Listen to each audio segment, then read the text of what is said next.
I'm Scott Kerr, and you're listening to Facing the Giants, a podcast where I speak to today's luxury entrepreneurs about taking on the Goliaths of the industry. My guest on Facing the Giants is James Gardner, founder and CEO of Grupo Gitano, a growing luxury hospitality brand whose restaurant and beach club concepts are built through a fashion lens. Gitano first opened as a small mezcal bar and kitchen in the jungle of Tulum, Mexico, and has expanded its brand footprint with properties across Mexico and the U.S., including Miami and New York City, with more to be announced. Welcome, James. Hi, Scott. How are you? Thanks for having me. Oh, thanks so much for coming on the show. You know, New York Fashion Week just wrapped up recently, and since 2018, your Gitano New York City locations were hotspots for the fashion set during New York Fashion Week. This year, unfortunately, you didn't have any activations. Did it feel a little weird? So we actually did. I mean, since we opened in New York City in 2018, since the very beginning of Gitano, we've looked at hospitality through a fashion lens, I would say. Right. Creating gorgeous spaces, with long dramatic runways you may have seen if you've been to our locations. Yep. And sort of creating a platform for people to get dressed up and go for dinner, some dancing, really a place to be seen and connect. I mean, that's always been our vision. When we moved to New York in 2018, and from that time ever since, including 2022, we have really attracted those people. And we've been a hotspot for fashion during Fashion Week, but the whole season. During Fashion Week, there's always so much going on, as you know.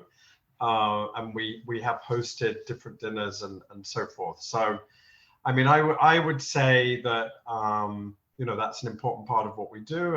And so we did.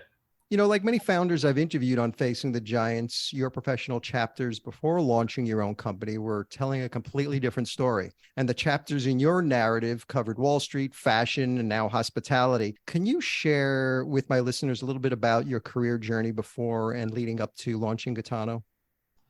Sure. I feel that all of the steps and chapters up to this point prepared me for what is Gitano, which, kind of melds together all the skills I learned. I had a first chapter on Wall Street, second chapter in fashion and tech. And a lot of those skills and learnings have been applied to building Gitano with taking a bit of a different approach. I started at Accenture in London, actually, doing strategy and technology consulting. And just that whole consulting mentality and approach to strategy has been a key, I would say, key skill set that's helped me navigate various different industries. Early in my career, I had the opportunity to move to New York City to work. I started in London. I grew up in the UK. And I had an opportunity to move to New York City. Initially, it was for 6 months, and it turned out to be forever. It seemed. And I worked initially at Goldman Sachs, and I had my first 9 years on Goldman Sachs. And while I was working on Wall Street, I also had a blossoming and fun, very creative social life where I became friends with some fashion industry insiders at a time when I knew absolutely nothing about the industry and the people. And I learned a lot as an outsider, being friends with these people about the industry, how they speak and communicate, and their taste in music, eclectic taste in music. And that was a big influence on what we've done at Gitano. I then formed and co-founded a tech company working with some of the biggest fashion and luxury brands in the world. This was in 2003, when many of these brands didn't have any kind of digital presence, can you believe? But we were innovators and leaders in taking these brands online, starting with marcjacobs.com, where we launched that with their fashion show in September 2004, actually. Then we developed an e-commerce platform for Bottega Veneta. Then we were working with Burberry in London, and suddenly we were pretty much working with every major fashion and luxury brand in New York, London, Paris, Milan. And that was a fun journey that lasted about 9 years. I was 9 years on Wall Street, 9 years doing that. And then in 2013, I had a complete career change And that's when we started Gitano, the end of 2013. You know, in 2013, when you launched Gitano as a small restaurant and bar concept in the jungles of Tulum Beach in Mexico, and at that time, Tulum had already moved away from being a counterculture haven to the next best thing. What was going on in your world at the time, and what was the catalyst for entering the hospitality space? So we had been traveling to Tulum since 97, I think. I was trying to think about the exact year the other day, but a couple of years after I'd moved to New York and met my partner, Andrew. We've been together over a very long time, shall we say. And we were introduced to Tulum by some Fashion Insider friends, Massimo Cuviello and various others. Who said it was an undiscovered spot. Lots of, not lots of people, but some fashion insiders were doing shoots there. And so we flew down, and we would often leave New York City on the weekend and go to Miami, which is where I'm at right now, by the way. But we were always looking for new places. We went to Tulum, and the very first time we arrived and saw miles of white sandy beaches, and it was only a 4-hour direct flight from New York. We fell in love, and we would still travel to other places, St. Bart's, Ibiza, Mykonos, even, and wherever we were in these other places, we would say to each other, we just wished Tulum had somewhere to get dressed up and go out for dinner. That's all that was really missing, and in 2013, I had some changes overall in life that led to a big career and lifestyle change, actually. And that's when we started off going to Tulum for a holiday and ended up building or founding a small bar. And it was a mezcal bar and kitchen, believe it or not, at the end of 2013. And have since, it started as a little side project and fairly quickly turned into something that I saw could be much bigger, and that was really how Gitano started and what was going on. What did you learn from working with major luxury fashion brands like Burberry and Gucci and Alexander Wang, Tom Ford, and others that helped you shape your brand strategy when you first launched? So fantasy, I would say fantasy and storytelling.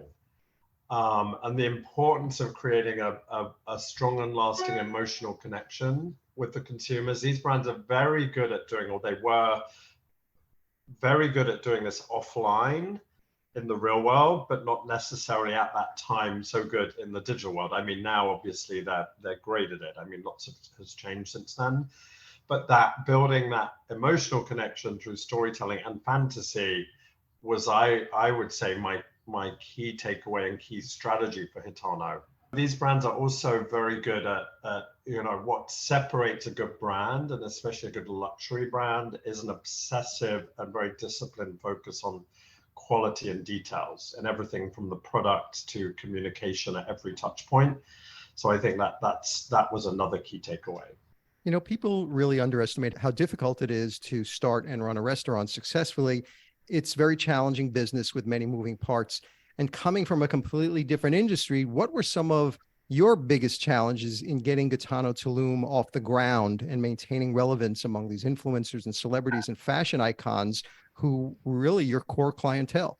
I think that almost everything, as I look back, almost everything I've taken on has been what most people would see as an impossible task, and perhaps not taken on in the first place.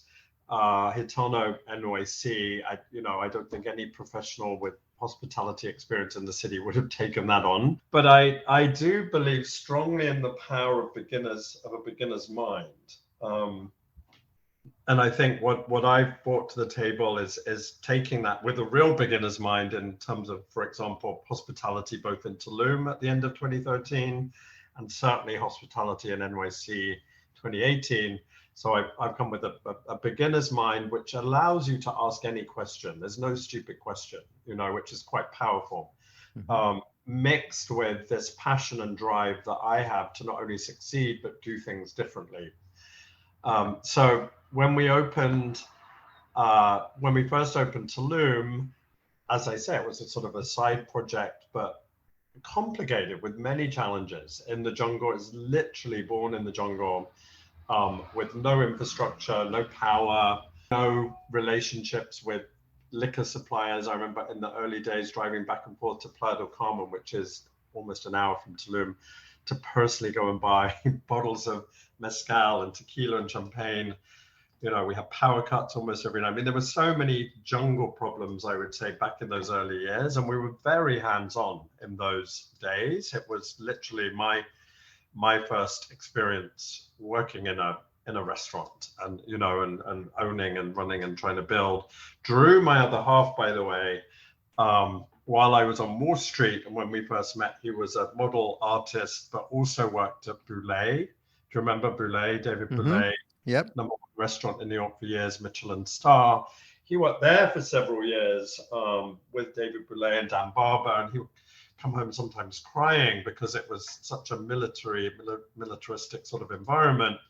But he learned a lot about that side of things, which I've also. So Tulum was very challenging, building from the ground up. But what I felt was important right from the beginning, even with no knowledge on the inside of hospitality, I certainly had been to every great restaurant and every great fashion party and every great show.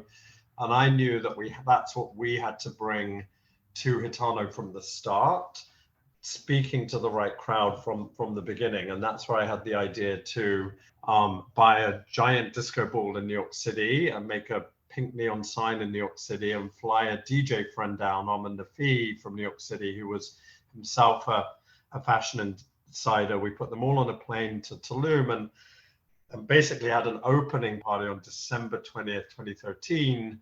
I personally designed the opening invite to look like a fashion dinner invite with a hand-drawn logo. We rolled it up on organic paper and hired some cute girls and boys from, you know, that were working and living around Tulum, and had them walk up and down the beach, inviting people. I mean, it was still a little bit pre-Instagram's, you know, current influence and importance. But right. So I guess we went back to the grassroots of what I had seen growing up in London and going to Ibiza on a weekend of sort of traditional, I guess, party club promotion with a fashion twist. And it worked. We filled the place with 500-600 people on the very first night and have become famous for our Friday nights ever since. It's still the place. I think tomorrow on the books at Gitano Tulum, we block at 600. We have 600 covers, and we'll have over 1,000 people coming through our doors in Gitano Tulum Jungle tonight, not tomorrow night, it's Friday. So right from the beginning, I think we did some things that were thoughtful in terms of speaking to an influential crowd that were, you know, creatives, a lot of people working in the fashion industry, the LGBTQ community. There are a lot of kind of groups that we spoke to from the beginning that have remained fans, supporters, friends, families since the beginning, and still are, I would say. And in terms of keeping them excited, every year that high season was coming, in the first few years, I'd be excited to unveil a new part of Gitano. So I say it started as like one bar and a tiny kitchen. And then the next year we expanded the dining room. And then the next year we added another bar. Then in 2017, end of 2017, 2018, I designed and built this beautiful room we call the Jungle Room. We designed it to look like it'd been lost in the jungle for 100 years, actually, even though it's new construction. It's very elegant and very beautiful and very transportive, as all of our concept is, I would say. And that's the Jungle Room that opens. So each year we've done something to keep our guests, to keep our fans, to keep our friends and people excited and continue supporting us. And in the last decade, you've expanded to 3 locations in Tulum. The destination has definitely changed since you set up your original outpost. And some even bemoan the town has lost its ethereal luster and has slid into this kind of Ibiza-like mass tourism. What is your take on the transformation of Tulum? I think this is, another great question you're asking here, and a question on lots of people's minds. From my personal perspective, I fell in love with Tulum over 20 years ago, and I'm still in love today. Like every time I, arrive back in Tulum town and get onto the beach road and see that ocean, it's incredible. perhaps it's a different kind of love today. I mean, it's certainly transformed from the raw and discovered nature that I saw in 97 into a bustling sort of center of development, but it's still totally unique and a magical natural paradise. And it's still a direct flight from New York City. Those things will never change. I would say Tulum is actually at a very important new stage. It's kind of getting through adolescence and moving into being an adult almost, if that makes any sense. Everything is being upgraded. The roads are being upgraded, the infrastructure, security. We have some big international brands are coming. I mean, perhaps Gitano could be seen as that, as one that grew in Tulum, but some international brands like the Soho House, Faina, I believe are coming and opening in Tulum. So in terms of change, I believe strongly that you have a choice. You resist and you move on and do something else, or you embrace and see how you can be part of change. And we certainly hope that Gitano can play a role in supporting and even leading positive change in Tulum. We hope that we can be bastions of the good taste, the bohemian taste and style, as well as attracting, the creative, affluent sort of jet set crowd that put Tulum on a global stage in the first place. So if we can help maintain and retain and some of those original elements and authentic elements of Tulum that made it so special in the first place, I think that's a role that we embrace for Gitano in the change. And your first move beyond Tulum for Gitano was bringing its tropical jungles to the concrete jungle of New York City back in 2018. And navigating since 2018 has been interesting. The first iteration came in the form of a short-lived seasonal palm tree-filled spot in Soho, and that was followed by a year-round location for Gitano, the Jungle Room in the James Hotel in Soho, same tropical vibe. But that closed or evolved when the James Hotel became the Modern House Hotel. And last summer, you launched Gitano Island, which is like a seasonal waterfront restaurant and beach club on Governor's Island here in New York City, which for my listeners out there, it's just a short boat ride from Lower Manhattan. And once again, you transformed the space into a Tulum-inspired paradise overlooking New York City skyline. And I was reading somewhere that you brought in like 12 truckloads of sand and 500 tropical plants. So what's your experience been like navigating the restaurant business in New York City? Well, we certainly do drama well. Even hear the drama in your question. And mainly good drama, but there are definitely challenges along the way. So I'm officially a New Yorker. I was born and raised in the UK, but I've lived in New York City for over 20 years, and I keep aging myself. And I've been to every great restaurant, but until June 2018, I'd certainly never owned or operated a restaurant in New York City. I think I even looked down a little bit between us on the industry while I was on Wall Street, as a kind of a service industry. And I'll tell you what, I now have incredible respect for the industry and everyone who works in it. It's tough. I mean, it's really tough, but it's incredibly rewarding and incredibly fun. So in 2018, so this is now 3.5, 4 years after we'd opened in Tulum, and we'd looked at a couple different locations, more tropical. I was presented with an opportunity to bring Gitano to Soho, New York City, 2 blocks away from where I used to live in Soho. This was January 2018, just after we'd opened the Jungle Room in Tulum. And, when it was presented to me, I'm like, that's crazy. No, Gitano's not for New York City. And I sort of knew this property that had been empty for years with a few sort of pop-up type things, but nothing to really mention. But I agreed to take a look. So we visited the site. It was the middle of winter, January, as I say, very cold, but crisp and sunny. And it was Drew, my partner, and I kind of just silent, walking around. He was overwhelmed. I guess I was too. We almost didn't say anything to each other, but I went back to my studio, to my office, and I started sketching, and I sketched out the layout that just a matter of weeks later became reality, which is still shocking to think and talk about. I Googled coconut palm tree farm, Florida. I knew I wasn't going to bring tropical plants from Mexico. I found a farm. I asked the price of a 30-foot coconut palm, and I said to myself, we can do the project. And, literally within weeks, Scott, we achieved what typically would take, a couple of years. We got approval for a liquor license in a 24,000 square foot empty lot on Canal and Grand in the center of Soho, junction of Tribeca.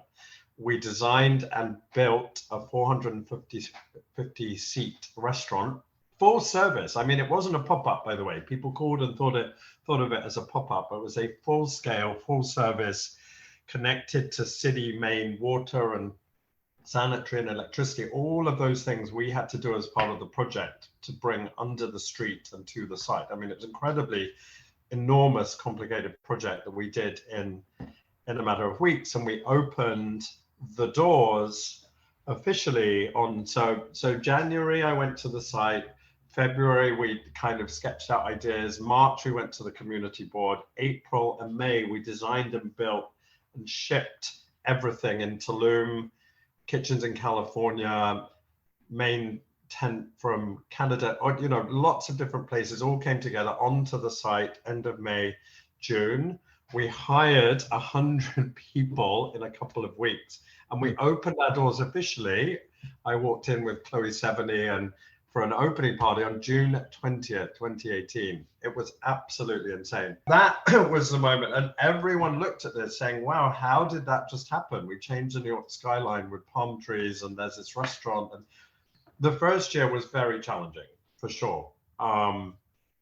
We had lots of initial teething problems and challenges. We got through them. 2019, much smoother. And then 2020, I would say we were the world's answer to outdoor dining during COVID. If you remember, I think we were kind of one of the biggest and most successful restaurants operating in that period. And we also had a great 21. I realized something yesterday. It was just a year ago, March 2022, that our landlords called me and said, James, I'm sorry, you're not going to be able to open again this season. So it was always a temp. It wasn't a pop-up. It was a seasonal restaurant that we had initially 2 years, and we had 3 and we had 4. We thought we were going to have a 5th in Soho, and we heard in March 22 that we were not going to be opening in April, right. May 22. So we pulled off another miracle. I mean, we went out to the universe and sort of put the seed out to say, is it right that are we just not going to be open this season, or will the right new location be presented? I was asked if I by a friend, if I wanted friend and small partner in Gitano, actually, if I wanted to meet Michael Bisordi from Tungsten Partners, if I wanted to meet the trust of Governor's Island. And initially my reaction was sort of lukewarm, I would say, because I thought Governor's Island was where Governor's Ball is, which is very confusing, Randall's Island, right, which is a long way from the city. So I wasn't initially so excited, but I agreed to take a meeting. I got my Uber from my apartment in Soho, was on my phone, looked up, and I'm arriving at Casa Cipriani like 7 minutes later. I'm like, wow, this is gorgeous. I get onto the boat. I'm back on my phone. I look up, and it's 5 minutes. I'm not exaggerating. 5 minutes on the boat from Casa Cipriani to Governor's Island. I looked up, got off the boat, turned around, saw that spectacular view of the city. I'm like, wow, yeah, this is our new home. This is where we're meant to be. So, to your question of do I see it as the anchor location, it's absolutely the place that Gitano should always have been and is now. And I'm incredibly excited for the new season that's coming. I did not think, obviously we would think a lot about what is the next home in New York City. It was hard to imagine going into a traditional restaurant space, even a rooftop, because part of the special transportation, if you like, of the Garden of Love in Soho was how you kind of walk in through a door. You don't go to any elevator. You walk in through a door, and you're in this tropical garden in Soho and transported. So it was hard to imagine that anything in New York City could be better. Governor's Island is New York City. It's downtown Manhattan. And so to have found a space in New York City that's bigger, it's almost 30,000 square feet. So it's bigger than the Garden of Love in Soho. It's on the water and it's absolutely incredible. So we pulled off another miracle. We picked everything up and I designed it to move, but it's still an incredible amount of work, as I'm sure you can imagine. And put it on ferries across the river and somehow got open just in time for Pride at the end of June. And we had a very glitzy, anyone who's anyone sort of thing came to the Pride opening party. And we operated, so it was a shorter season than usual, 90 days, but we served 54,000 guests in our first, because one of the big questions is, will people come? And Scott, guess what? They came. Yes, in boatloads, literally. So we're incredibly excited. We think it's a fantastic home. The Trust of Governors Island are amazing. They're great partners.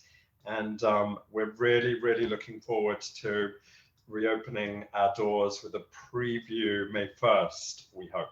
So Gitano seems to have a blend business model of pop-ups to test the water in new locations combined with just opening fully fledged restaurants. What is your expansion approach? So it's not necessarily been planned and many people ask us to do pop-ups and we say no. But, I'm not really a believer in pop-ups. The only pop-up we've done, in fact, is Mexico City. Mm-hmm. At the end of during Zona Maco 22, my team pitched me hard to do a pop-up in Mexico City for Zona Maco for a week. They found a location, connected me with the owners. I met them. Have always loved Mexico City. And I agreed to do it because it was very easy to achieve. I mean, it was cost effective. We're already in Mexico. We did it. It was so successful that is now turning into the permanent home for Gitano Mexico City. We are reimagining the space with the owners right now, and we'll be launching later this year. So that's really been the only pop-up. New York City is not a pop-up. It was always from the beginning a full service, fully connected restaurant. It was seasonal and it was just for a few seasons, but it wasn't a pop-up per se.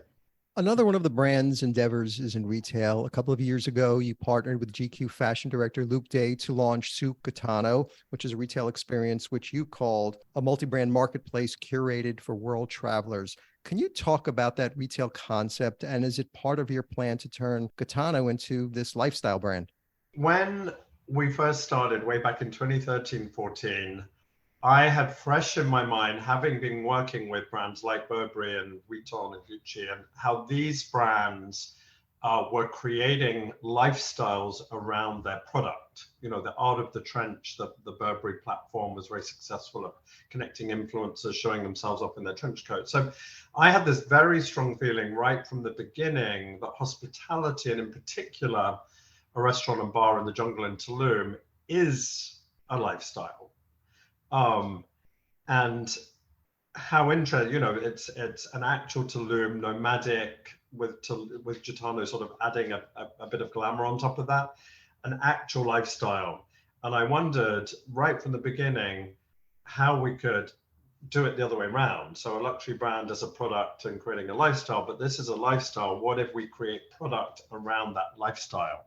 And that was really the thought process that gave us the idea for Souk Gitano. Souk obviously is marketplace, and we think about it as exquisite goods and essentials for the modern nomad. Right. So the things that we make, that we design, some branded elements. I'm not going to use the word merchandise, but people like to take a bit of Gitano home with them. So sort of perhaps merchandising done at a more elevated level, mixed with curated product from other brands that we love. So that's the idea of Souk Gitano, a marketplace, essentially. So in an industry that requires a certain level of consistency and perfectionism, how do you encourage your teams to experiment and take risks without the fear of failure? So This is honestly our business model and my whole approach. I'm a bit of a bull in a china shop sometimes, but our whole model and approach wouldn't have worked if we hadn't taken big swings and big risks. And we've achieved some incredible results, as you see, but there have definitely been challenges along the way. In Tulum, born in the jungle, very early on, learned to celebrate perfection and imperfection, I would say. And that's a very important part of our overall brand ethos. In Tulum, we've really focused intensely on constantly and consistently upgrading our food, partnering with, well-known global chefs, for example, to develop menu a few years ago, and then continuing to upgrade the food, the beverage, the service, and elevating and high quality, bringing sort of New York level hospitality to Tulum, which didn't really exist previously. And delivering that now consistently and at a very high level is incredibly important. In New York, we didn't have a choice but to take risks, and they paid off. I mean, I've talked a little bit about some of the things that we did there. And our focus since 2020 is really building out a management team that can deliver high quality consistently, even within the seasonal model. In Miami, our partnership with the Faina has also helped with that kind of consistency and perfectionism.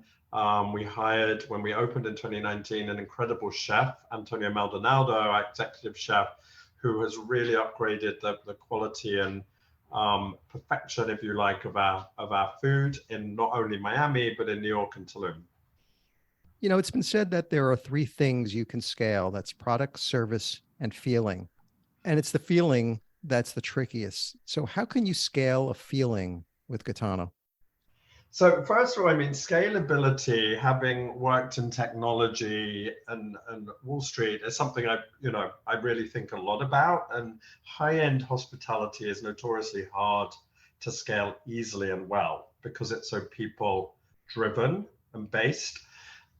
We've approached scalability, I would say, in a couple of different ways. First of all, the scale of our properties. I mean, none of our places are 50-seat fine dining restaurants. They're all kind of pretty large scale. As I mentioned, we should have over 1,000 people tonight in Gitano Tulum Jungle, for example. But the second part of scalability around emotion and feeling, I would say, is incredibly difficult, but incredibly important and central to our concept. So back to some of those learnings from the fashion and luxury brands, I think they do a very good job at fantasy and storytelling. So they're the elements that I've tried to bring into the design and concepts of Gitano in each location. That fantasy element that transports you in Soho to a tropical paradise somewhere in the world. It could be Tulum or anywhere, and when you're in Tulum, actually in the jungle room, you're transported to, pre-revolution Cuba. It's so glamorous.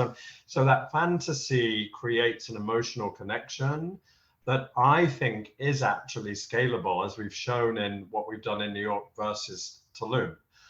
We've also developed a strong culture around Gitano, which is part of the scalability of feeling, I would say, from the looks to the music and the sound identity that we've developed, I think is unique and adds to the feeling and emotion that can be scaled. So, James, where do you see Gitano going next? Where's the brand going to? We're so grateful to have support and people liking what we're doing and the opportunity to be expanding. I have, as I mentioned, I mean, I've said no to lots of expansion opportunities because we really want to make sure that each expansion, each new element and component of Gitano is good, and that we are able to scale not only a product and service, but also the feeling, to your previous question.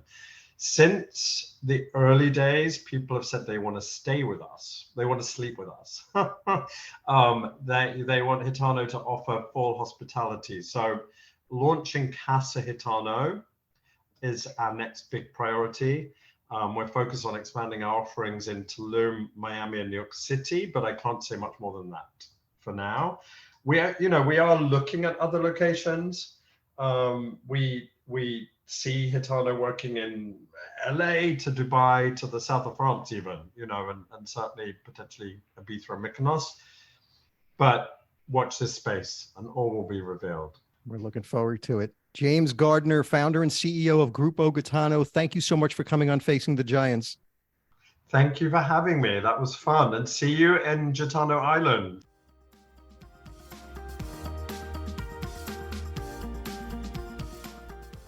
Thanks for listening to this episode of Facing the Giants. Please tell a friend about the show. Now that you know this show, go check out my other podcast, The Luxury Item. It's a podcast on the business of luxury and the people and companies that are shaping the future of the industry. You can find The Luxury Item wherever you found this podcast. Facing the Giants is a production of Silvertone Consulting. I'll be back soon with another episode.